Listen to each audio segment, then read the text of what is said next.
दे, मुलगा आहे त्याला नोकरी लागू दे, घरामधलं कुठला आजार पण नको, भांडण नको, एवढंच सगळं मागतात. अजून काय मागतात? एवढंच मागतं की माझं जे काही कुटुंब आहे, माझा जो काही प्रपंच आहे तो सुखी, समाधानी, आनंदी होऊ दे, एवढंच आपलं त्या परमेश्वराकडे मागणं असतं. आणि मग आपणही ते सगळे बसलेले आहात, आपल्यापैकी किती जण सुखी, समाधानी, आनंद एकदम छाती ठोकपणे सांगतात की माझं सगळं व्यवस्थित आहे, मला काहीच प्रॉब्लेम नाही? किती जण आहेत? फार कमी, किंबहुना नाही म्हटलं तरी चालेल. तुम्ही सगळे आपण बसलेलो आहोत ना, प्रत्येकाच्या मनामध्ये काहीतरी टेन्शन आहे, काहीतरी विचार आहे, काहीतरी चिंता आहे. प्रश्न, टेन्शन, चिंता, विचार वेगवेगळे असतील. कोणाच्या घरात आजार पण असेल, कोणाच्या मुलीचं लग्न होत नसेल, कोणाचा मुलगा अभ्यास करत नसेल, बरोबर आहे की नाही, कोणाच्या अजून काहीतरी वेगळे प्रॉब्लेम्स असतील. म्हणजे प्रश्न, चिंता, टेन्शन सगळ्याला आहे. मग दोन गोष्टी संपवतात, दोन गोष्टी त्यातून निर्माण होतात. की पहिलं, की जो परमेश्वर आहे, जो देव आहे तो खोटा आहे, परमेश्वर वगैरे काही नाही. आणि तशी लोक आहेत जगात, परमेश्वर वगैरे मी काही मानत नाही, सगळं व्यवस्थित चाल, अशीही लोक आहेत. आणि दुसरं, तुमची भक्ती, तुमचं पूजा, तुमची श्रद्धा, तुमचं जे काय पारायण असेल, जे काय कीर्तन असेल, जे काय सत्यनारायण असेल, सगळं खोटं आहे. मग खोटं आहे का नाही? तुम्ही जे काय उपवास करता, मनापासून करताना एखादा उपवास जर चुकला ताई, तर वाईट वाटतं की नाही? चुकला होतं ना. का? तर त्या देवावरती आपली मनापासून श्रद्धा असते, भक्ती असते, आणि आपण ते मनापासूनच करत असतो. म्हणजे आपली भक्ती खोटी नाही आहे, आपण मंदिरात जातात तेही खोटं नाही आहे. आणि देव जो आहे, देव आहेत ना, सत्य आहे ना, सगळ्या संतांनी सांगितलेलं. मग परमेश्वरही सत्य आहे, परमेश्वरही खरा आहे, आपली भक्तीही खरी आहे. मग चुकतं कुठं? तर भक्त आणि परमेश्वर याच्यामध्ये गॅप पडलेला आहे, अंतर पडलेलं आहे. परंतु आज तुम्हाला खात्रीने सांगतो की या सहयोगाच्या माध्यमातून परमपूज्य माताजी श्री निर्मला देवींच्या कृपेमध्ये आपली भक्ती, आपली श्रद्धा त्या परमेश्वरापर्यंत पोहोचणार आहे. आणि आपलं जे काय मागणं आहे ते मागणं पूर्ण होणार आहे. आम्ही काहीतरी फक्त सांगून जाणार नाही आहोत. तर या कार्यक्रमाच्या शेवटी मला परमेश्वराचे आशीर्वाद मिळाले ही जाणीव आपल्या हातावरती, तळवरती होणार की मला त्या परमेश्वराचे आशीर्वाद मिळाले, किंवा मग परमेश्वरच मिळाला. एवढी मोठी गोष्ट या कार्यक्रमाच्या शेवटी येतो. हा परत येतोच प्रश्न, कसं शक्य आहे? बरं, काय करायचंय? तुम्हाला फक्त एवढंच सांगतो की काय करायचं आहे, काही करायचं नाही. परमेश्वर अतिशय साधा, सोपा आणि अतिशय सोपा आहे. काय करायचं ह्या साधनं जर आपण करायला लागले ते सांगतो की फक्त सकाळी आणि संध्याकाळी आपल्याला 5 मिनिटं आणि एक 10 मिनिटं ध्यान करायचं, सकाळी आणि संध्याकाळी. कसं करायचं, काय करायचं ते सगळं शेवटी सांगतो. एवढं केल्याने आपले सगळे प्रश्न सुटणार आहेत. हे सगळं काही घडणार आहे. सहयोग जर आपण सातत्याने केला तर त्याचे फायदे 1-2 मिनिटात सांगतो. की ही साधना जर आपण सातत्याने चालू केली तर सगळ्यात पहिला जो काय फायदा आहे, आपण इथं बसलेला आहात, आपल्याला कुठलाही आजार असेल, पाठदुखी, मानदुखी, कंबरदुखी, डायबिटीस, काय असेल तो असेल, आपले सर्व आजार सहयोगाच्या ध्यान साधनेने पूर्णपणे बरे होऊ शकतात जर आपण ही साधना सातत्याने केली. दुसरा फायदा, व्यसनापासून मुक्तता होते. जो माणूस दारू पितो किंवा जो सिगरेट पितो त्याला कळत नाही का दारू पिणं वाईट आहे? सगळं कळतं, पण समजत नाही, वळत नाही. ते जे आहे ना, समजणं, ते आतून येतं. आणि जे आतून येतं ना, काय त्याच्यासाठी काही सांगावं लागत नाही. सर्व व्यसनापासून आपली सुटका होऊ शकते. हा दुसरा मोठा फायदा. लहान मुलं आहेत, आम्ही कॉलेजेसमध्ये, हायस्कूलमध्ये खूप कार्यक्रम घेतले की ही जी छोटी छोटी मुलं आहेत, ही जर 1-2 मिनिटं अभ्यासाच्या अगोदर जर बसली काय, तर त्यांची अभ्यासामध्ये प्रगती होते. खूप शाळेचे प्राचार्य आहेत, त्यांचे रिपोर्ट्स आमच्याकडे आहेत की मुलं बेसिकली ही चंचल असतात. 2 मिनिटाच्या साधनेने त्यांच्यामध्ये स्थिरता येते. स्थिरता आले की तुमची बुद्धिमत्ता वाढते. काही यात चमत्कार वगैरे काही नाही. हे सगळं ध्यानाने घडू शकतं. आपण शेतकरी मंडळ आहात, या हातातून जे चैतन्य वाहतं ते जर आपण बियाणाला दिलं तर 1.5 पटीचं उत्पन्न, कृषी विद्यापीठामध्ये याचे प्रयोग झालेले आहेत आणि गव्हर्नमेंटने पण ते अप्रूव्ह केलेलं आहे की अशा पद्धतीने जर शेती केली तर शेतीमध्ये 1.5 पटीचं उत्पन्न येऊ शकतं. हे सगळं प्रूव्ह झालेलं आहे. आणि सगळ्यात महत्त्वाचा जो काय फायदा आहे, तर मनुष्य बॅलन्समध्ये येतो, संतुलनात येतो. कारण आज आपण बसलेले आहात, प्रत्येक जण असंतुलनात येतो. माणूस जर संतुलनात आला तर दीर्घायुष्य होतो, आणि असंतुलनात गेला तर आजाराला बळी पडतो. म्हणजे काय होतं, ते जो माणूस अतिशय भित्र आहे, सतत घाबरतो, सतत टेन्शनमध्ये असतो, सतत दुःखामध्ये असतो, त्या माणसामध्ये कॉन्फिडन्स येतो, आत्मविश्वास येतो आणि त्याची भीती वगैरे जे काय आहे ते निघून जातं, टेन्शन त्याचं निघून जातं. आणि दुसरं असं की जो माणूस रागीट आहे, शीघ्रकोपी आहे, पटकन राग येतो, याच्यावर ओढतो त्याच्यावर ओढतो, घरामधलं सगळं डिस्टर्ब करून टाकतो, मीच म्हणेल त्याप्रमाणेच व्हायला पाहिजे, अशी जी लोक असतात ती लोक शांत होतात, म्हणजे बॅलन्समध्ये येतो, इकडेही नको इकडे. हे सगळं या सहयोगाच्या साधनेमुळे घडू शकतं. असे असंख्य फायदे आहेत काय, जर आपण ही साधना केली तर हे सगळं घडू शकतं. बरं, हे कसं घडतं, काय घडतं, याच्यासाठी 2-4 या ठिकाणी लागलेले आहेत. आपलं जीवन कसं चालतं ते आपण एक 5 मिनिटात 10 मिनिटात बघूया, म्हणजे आपल्याला कळेल किंवा नेमकं काय आणि कसं घडतं. आपल्या जीवनाचं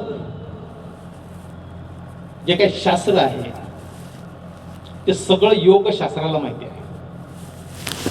योगशास्त्राला सगळं माहिती आहे का आपलं जीवन कसं चालतं, काय चालतं. या ठिकाणी चार्ट आहे, मागे पण चार्ट आहे, जिकडे दिसत असतं त्या ठिकाणी आपण बघा.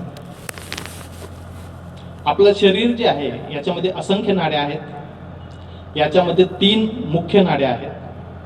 पहिली इडा नाडी डाव्या बाजूला आहे, निळ्या कलरने दाखवलेली. दुसरी पिंगला नाडी उजव्या बाजूने दाखवलेली आहे आणि तिसरी सुषुम्ना नाडी ही मध्यभागी. ही 3 नाड्या आणि मध्ये 7 चक्र आहेत. याच्यावरती आपलं सगळं जीवन चाललेलं असतं.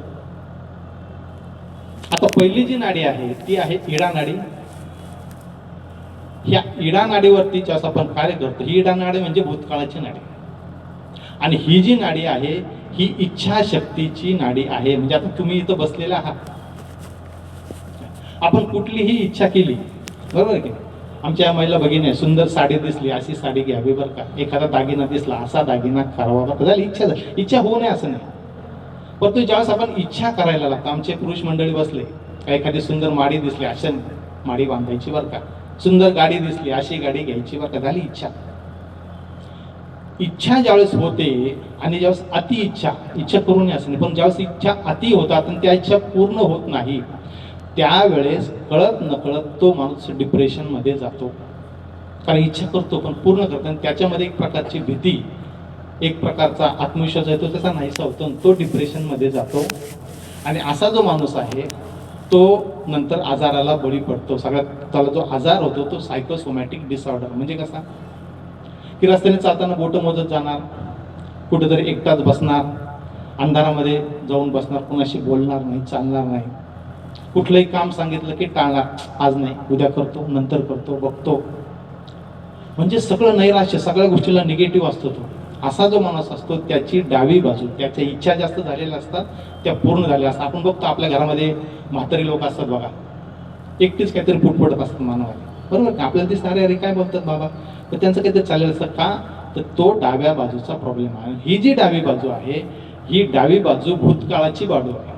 इकडे भूतकाळ आहे आपला. म्हणजे आता मी तुमच्या समोर बोलतोय, पण बऱ्याच जणांच्या डोक्यात विचार असेल की काल काय झालं, दुपारी काय झालं, 8 दिवसापूर्वी काय झालं, 2 महिन्यापूर्वी, कुठेतरी एखादी जुनी गोष्ट असते बघा, काहीतरी 2 महिन्यापूर्वी, 2 वर्षापूर्वी कुठेतरी आपण एखाद्या कार्यक्रमाला, लग्नात, फंक्शनला गेलेलो असतो, कुणीतरी आपल्याला नमस्कार घातलेला नसतो, कुणीतरी खुर्ची दिलेली नसते, एक छोटासा आपला आपण मी गेल्यावर मला नमस्कार पण घातला नाही, 2 वर्षापूर्वीची गोष्ट, पण अजूनही डोक्यात थांब माझ्या तावडीत चापडे बघतोच त्याच्याकडे. म्हणजे घटना घडून गेली, 2 वर्ष झाले, 2 महिने, 4 वर्ष झाले, पण त्याच्या डोक्यात तेवढंच असतं. असाही जर आपण सतत भूतकाळाचा विचार केला तर ही जी डावी बाजू आहे ही डावी बाजू खराब होते आणि आपल्याला मानसिक आजार चालू होतात. आणखी एक आजार या बाजूने होतोच, तो जो आहे तो कॅन्सर. कॅन्सर सारखा आजार सुद्धा डाव्या बाजूने येतो. म्हणजे आपल्या महिला मंडळींना बऱ्याच वेळा ब्रेस्ट कॅन्सर होतो का, तर त्या सतत टेन्शनमध्ये असतात. घरामध्ये पाहुणे जरी आले तरी टेन्शन, घरामध्ये कोणी आलं की सतत, म्हणजे भीतीचं वातावरण, सतत मनामध्ये भीती जर असली तर आपली डावी बाजू खराब होते. डावी बाजू खराब झाली की कॅन्सर सारखा आजारही होऊ शकतो. आता ही झाली डावी बाजू. एवढं असून सुद्धा ही जी डावी बाजू आहे या डावी बाजूमधून महाकालीची शक्ती होते. आपल्याला माहिती आहे, आपल्या 3 देवी माहिती आहे ना, महाकाली, महासरस्वती, महालक्ष्मी. याच्यामधली जी महाकालीची शक्ती आहे ती डाव्या बाजूने वाहते. आता आपण इच्छा केली, मग परमेश्वराने दुसरी बाजू तयार केलेली आहे की क्रियाशक्ती, म्हणजे कार्य करण्याची शक्ती, इच्छा पूर्ण करण्यासाठी. ती आहे उजवी बाजू, ही आहे पिंगला नाडी. आणि ही सूर्य नाडी, ही पहिली जी नाडी सांगितली ही चंद्र नाडी. जशी ही चंद्र नाडी तशी ही सूर्य नाडी. इकडे भूतकाळ आहे, इकडे भविष्यकाळ आहे. म्हणजे आता तुम्ही इच्छा केली की दागिना घ्यायचा किंवा साडी घ्यायची, बंगला बांधायचा आहे, गाडी घ्यायची, मग त्याच्यासाठी प्लॅनिंग चालू होतं. पैसा कमवावा लागेल, सत्ता मिळवावी लागेल. मग त्याच्यासाठी आपले सकाळी उठलो की विचार चालू होतात. आज या साहेबांना भेटतात, त्यांच्याकडे जायचं, या ऑफिसमध्ये जायचं, आज हे बी पेरायचं, तिकडची परमिशन घ्यायचं, हे सगळे विचार चालू होतात, प्लॅनिंग चालू होतात. आणि ज्यावेळेस माणूस अति विचार करतो, अति प्लॅनिंग करतो, प्लॅनिंग करू नये, विचार करू नये असं नाही, परंतु ज्यावेळेस कोणती गोष्ट अति होते, कारण विचाराला मर्यादा नाही, शरीराला मर्यादा आहेत. ज्यावेळेस अति होतं त्यावेळेस ही जी उजवी बाजू आहे, ही उजवी बाजू बिघडायला सुरुवात होते. आणि इकडे ही सूर्यनाडी आहे. सूर्यनाडी असल्यामुळे तिच्यामध्ये उष्णता तयार होते. आणि ही जी उष्णता आहे ती आपल्या लिव्हरमध्ये साचते. लिव्हरमध्ये साचली ती की लिव्हरमधून बाहेर पडण्याचा प्रयत्न करते. सगळ्यात पहिला आजार होतो जळजळ, अपचन, मळमळ, ॲसिडिटी. तीच उष्णता जर पोटामध्ये गेली तर डायबिटीस, तीच उष्णता खाली सरकली किडनीचे सगळे विकार, तीच उष्णता छातीमध्ये गेली दमा किंवा अस्थमा, तीच उष्णता डोक्यामध्ये गेली मायग्रेन, अर्ध डोकेदुखी, रात्री झोपच येणार नाही. बरेच जण आहेत आपल्यामध्ये रात्री 1 वाजता, 1:30 वाजता, 2 वाजता उठतात, फॅन चालू असतो, AC चालू असतं, सगळं काही व्यवस्थित असतं, परंतु एकदा उठलं की परत झोपच लागत नाही. का होतं असं? कारण ही जी उष्णता आहे ती उष्णता आपल्या डोक्यात गेल्यानंतर त्या उष्णतेमुळे आपल्याला झोप लागत नाही. मग मुठमुठ काय सगळं डॉक्टरकडे जातो पण काही उपयोग होत नाही. एवढे सगळे आजार. आणि एकच बाजू जी वापरली, पॅरालिसिस.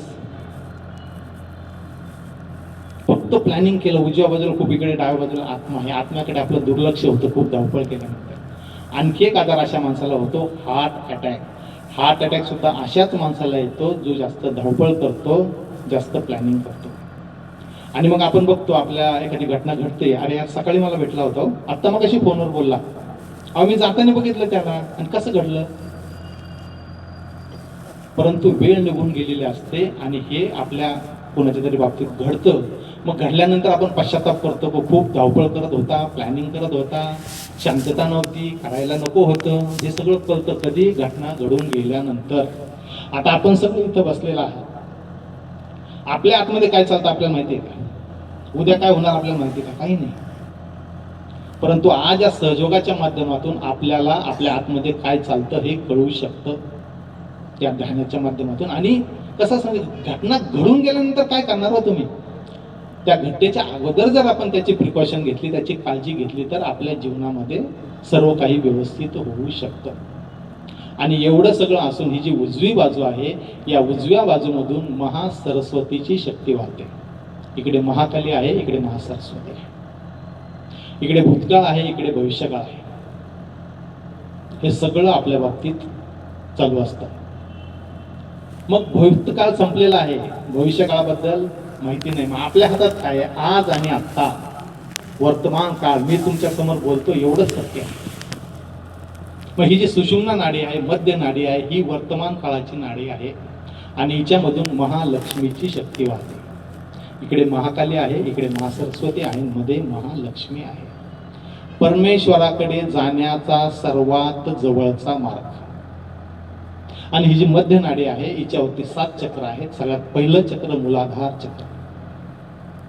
या मूलाधार चक्रावरती म्हणजे आपण बसलेला आहात, आपल्या पाठीच्या कण्याचा जो भाग जमिनीला स्पर्शित होतो त्या ठिकाणी ते चक्र आहे. आणि याच्यावरती देवता आहे श्री गणेश. श्री गणेशांचं स्थान तिथं आहे.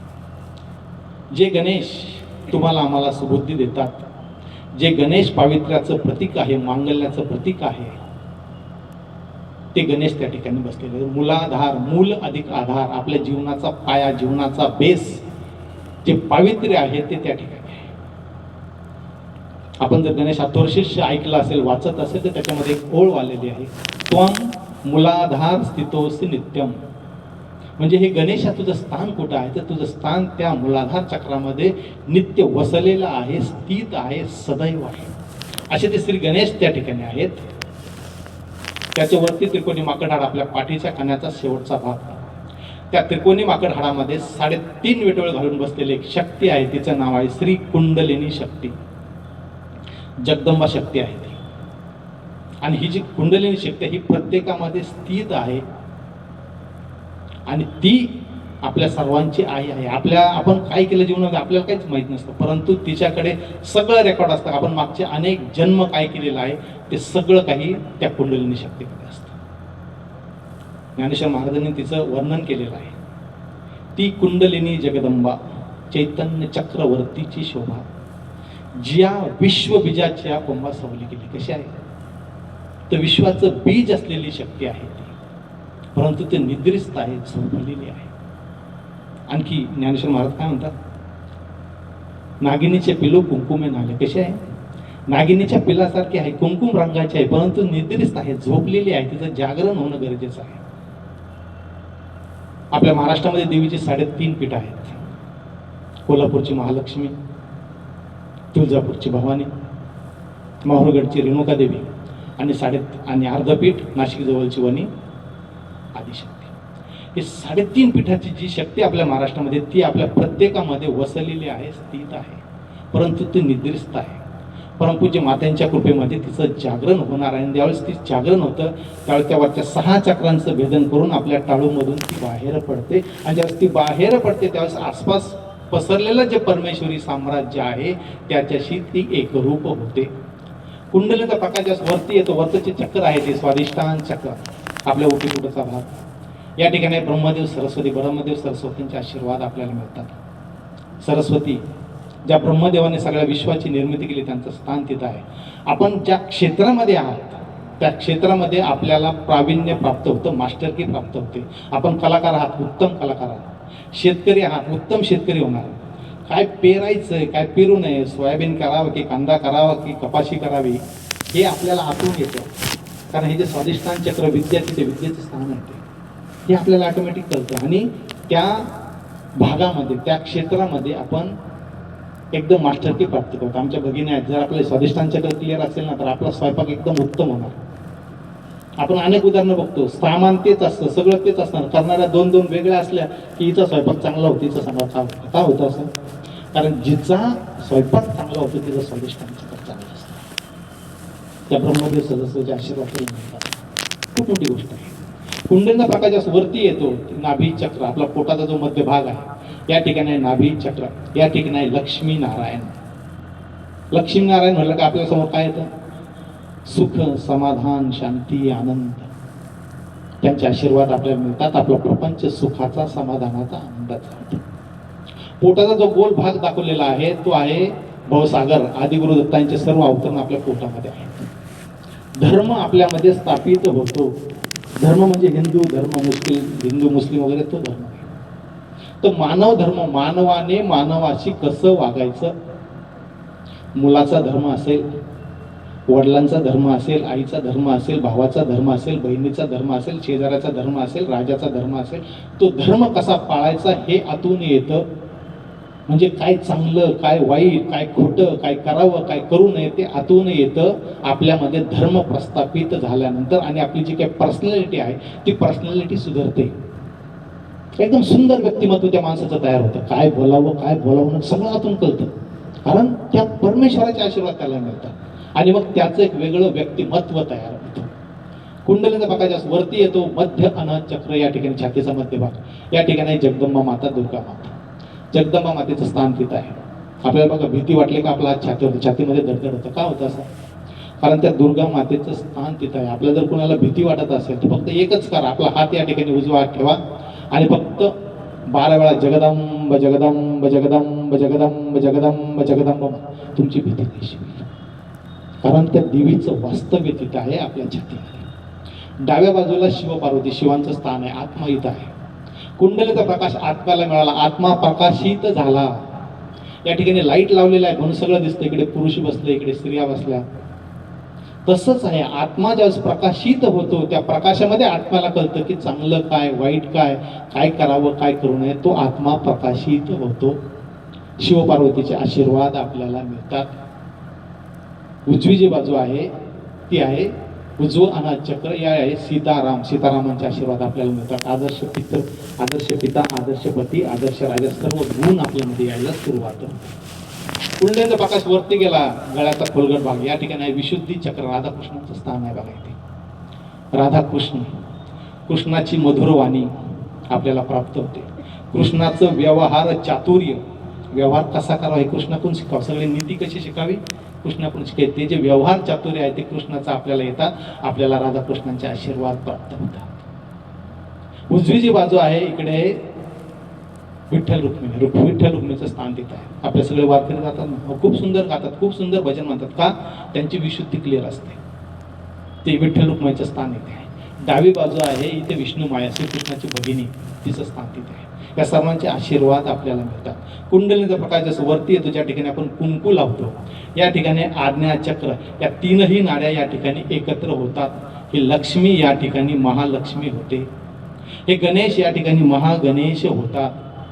आणि ज्यावेळेस कुंडलीचा प्रकाश या ठिकाणी येतो त्यावेळेस मी आणि माझं, आपलं जे काही भौतिक आहे, जे काही माझं माझं माझं असतं, माझं घर, माझा प्रपंच, माझी शेती, माझी मुलगी, माझा मुलगा, माझे वडील, माझा भाऊ, हे ज्यावेळेस संपतं त्यावेळेस इथून वरती जायला सुरुवात होते.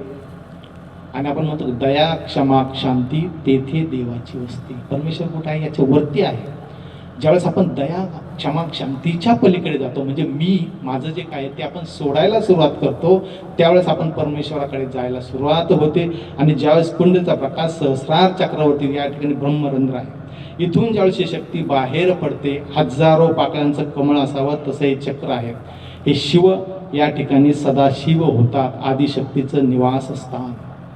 आणि ज्यावेळेस या ठिकाणी ही कुंडलिनी शक्ती बाहेर पडते त्यावेळेस नेमकं काय होतं? आजूबाजूला पसरलेली जी परमचैतन्याची शक्ती आहे, परमेश्वराची शक्ती आहे, तिच्यामध्ये आपल्या आत्म्याची शक्ती एकरूप होते. आणि ज्यावेळेस ती एकरूप होते त्यावेळेस आपल्या टाळूमधून एक प्रवाह बाहेर पडतो. आपल्या हातावरती टाळूवरती एक जाणीव होते थंड थंड चैतन्याची. ज्यावेळेस आपण इथे हात करू त्यावेळेस आपल्याला ती जाणीव अशी होते आपल्या हातातून आणि टाळूमधून.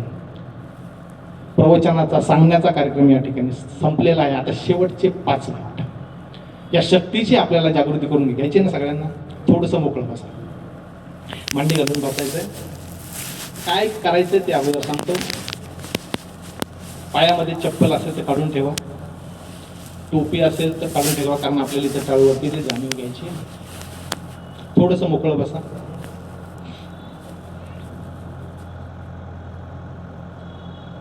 इथे एक योगी बसलेले आहेत. काय करायचं यांच्याकडे बघून आधी डोळे उघडे ठेवून बघून घ्या, कारण हे सगळं आपल्याला डोळे बंद करून करायचं आहे.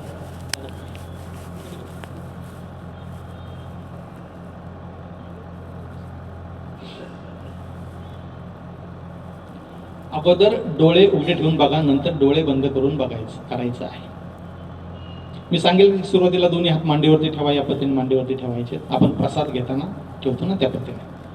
आणि एकदम आपलं रिलॅक्स बसायचं, असं एकदम ताट वगैरे काही गरज नाही, एकदम शांत. फक्त पाठीचा काना ताट ठेवायचा, पाठीचा काना ताट ठेवायचा. मी सुरुवातीला सांगेल की आपला उजवा हात जमिनीवर पालथा ठेवा.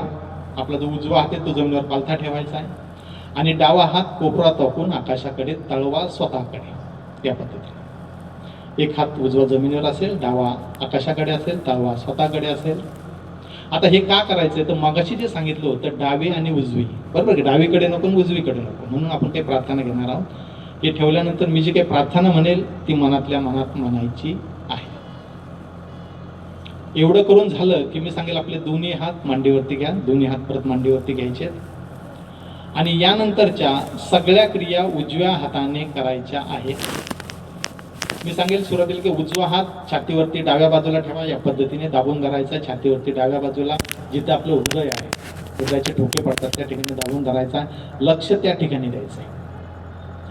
काही प्रार्थना सांगेल ती मनातल्या मनात म्हणायची आहे.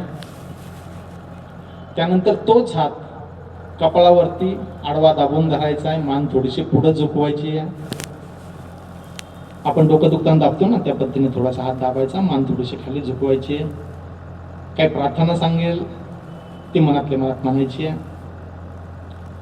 आणि त्यानंतर तोच हात डोक्याच्या मागे ठेवायचा आहे. आपल्या हातावरती डोकं झेलून धरायचं. या पद्धतीने एक प्रार्थना सांगेल ती मनातल्या मनात म्हणायची आहे. आणि त्यानंतर आपला हात, हाताचा तळवा टाळूवरती दाबून धरायचा आहे. हाताचे बोट ताठ असतील, तळवा ठेवायचा, बोट नाही. या पद्धतीने दाबून धरायचा आणि घड्याळाच्या काट्याच्या दिशेने 7 वेळा फिरवायचा आहे. आपली ही जी कातडी आहे, ही कातडी हल्ली पाहिजे, घासायचा नाही, दाबायचा आणि गोल फिरवायचा आहे घड्याळाच्या काट्याच्या दिशेने. हे फिरवत असताना मनामध्येच काही प्रार्थना म्हणेल ती म्हणायची आहे. हे फिरवून झालं की आपला हात अलगद वरती उचलायचा, 1 इंच 2 इंच टाळूपासून लांब जवळ. आपला टाळू आणि हात याच्यामध्ये आपल्याला काही जाणीव होते का याकडे त्यावेळेस सगळ्यांनी लक्ष द्यायचं. लांब जवळ, अतिशय जवळ घ्यायचं, मग हळूहळू लांब घ्यायचं. आपली टाळू आणि हात याच्यामध्ये आपल्याला काही जाणीव होते का, ओढलं जातंय का, थंड असेल गरम असेल, आपल्या हाताला काही स्पर्शित होतंय का, याकडे सगळ्यांनी लक्ष द्यायचं. लांब जवळ मागे पुढे मी सांगेल सगळं. या पद्धतीने डोळे बंद करून करायचं. ते फिलिंग जे आहे, ती जी जाणीव आहे ती घ्यायची, नंतर हात मांडीवर. त्यानंतर मी सांगेल डाव्या हाताने फक्त चेक करा. तर डाव्या हाताने फक्त चेक करायचं. जसं उजव्या हाताला जाणवलं तसं डाव्या हाताला जाणवलं का, लांब जवळ वरती खाली मागे पुढे. बस एवढंच करायचं आहे. दोन्ही हात मांडीवर, एवढंच करायचं आहे. फक्त हे सगळं करताना डोळे बंद करायचे आहेत. रामदास स्वामींनी एकदा हा प्रश्न विचारला होता की महाराज, आत्मसाक्षात्कारासाठी किती वेळ लागेल? त्याने सांगितलं तर क्षणाचाही विलंब नाही, पण घेणाऱ्याची शुद्ध इच्छा पाहिजे, देणारा कुणीतरी समर्थ पाहिजे. तुम्ही ज्या अर्थी एवढ्या तन्मयतेने इथे बसलेला त्या अर्थी तुमची शुद्ध इच्छा आहे. परमपूज्य माताजींनी आतापर्यंत लाखो लोकांना दिलेलं आहे, तुम्हालाही मिळणार नाही, त्यात कुठलीही शंका नाही. त्यामुळे हे सगळं घडणार आहे. आता आपण सगळ्यांनी दोन्ही हात मांडीवरती ठेवायचे. आणखी एक गोष्ट अशी की हे सगळं परमपूज्य श्रीमातांच्या कृपेत होणार आहे, तिकडून येणार आहे. मी फक्त तुम्हाला सांगतोय, मी फक्त गाईड करतोय, मी तुम्हाला काही देणार नाही आहे. आपल्यामधली शक्ती आहे, आपल्यामधली शक्ती जागृत होणार आहे परमपूज्य माताजींच्या कृपेमध्ये. ती जाणीव, आपल्या शक्तीची जाणीव आपल्याला होणार आहे. तर देणाऱ्या परमपूज्य श्रीमाता जे आहेत, आपण सगळेजण परमपूज्य श्रीमातेंना नमस्कार करूया. सगळ्यांनी नमस्कार करायचा आहे, वंदन करायचं श्रीमातेंना हात जोडून. प्रार्थना करूया. परमपूज्य श्रीमाताजी कृपा करून आमच्यामधील श्री कुंडलिनी शक्ती जागृत होऊ द्या. नमस्कार करूया. दोन्ही हात मांडीवरती ठेवा. दोन्ही हात मांडीवरती असतील, डोळे बंद असतील. एक थोड्या वेळासाठी कुणीही डोळे उघडायचे नाही. जर डोळे उघडले तर आपलं चित्त बाहेर जातं. चित्त बाहेर गेलं की आपल्याला व्यवस्थित जाणीव होणार नाही. म्हणून कोण चुकतं कोण बरोबर इकडे कुठेही लक्ष द्यायचं नाही. डोळे बंद, दोन्ही हात मांडीवरती. आपला उजवा हात जमिनीवर पालथा ठेवायचा आहे आणि डावा हात कोपरात वाकून आकाशाकडे. उजवा हात जमिनीवर असेल, डावा हात आकाशाकडे असेल. मनामध्येच प्रार्थना करूया. परमपूज्य श्रीमाताजी कृपा करून आमची डावी व उजवी बाजू शुद्ध होऊ द्या, संतुलित होऊ द्या. परमपूज्य श्रीमाताजी कृपा करून आमच्या डाव्या व उजव्या बाजूकडील सर्व दोष, सर्व बाधा, सर्व जडत्व, सर्व अतिरिक्त उष्णता भूमी तत्वामध्ये व आकाश तत्वामध्ये विलीन होऊ द्यात, विलीन होऊ द्यात, विलीन होऊ द्यात.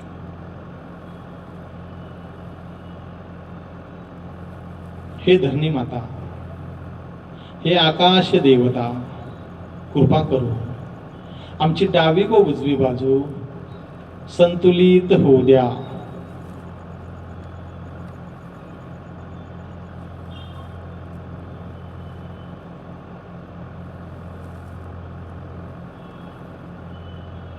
दोन्ही हात मांडीवरती, डोळे बंद असतील.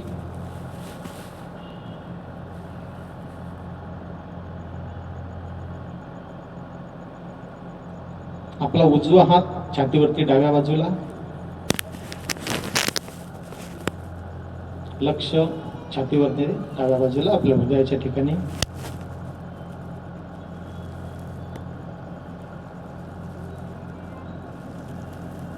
प्रार्थना करायची मनातल्या मनात. श्री माताजी, आपल्या कृपेत मी आत्मा आहे, मी आत्मा आहे, मी आत्मा आहे. मी म्हणजे हे शरीर नव्हे, मन नव्हे, बुद्धी नव्हे. मी केवळ शुद्ध आत्मा आहे. मी आत्मा आहे, मी आत्मा आहे, मी आत्मा आहे, मी आत्मा आहे, मी आत्मा आहे.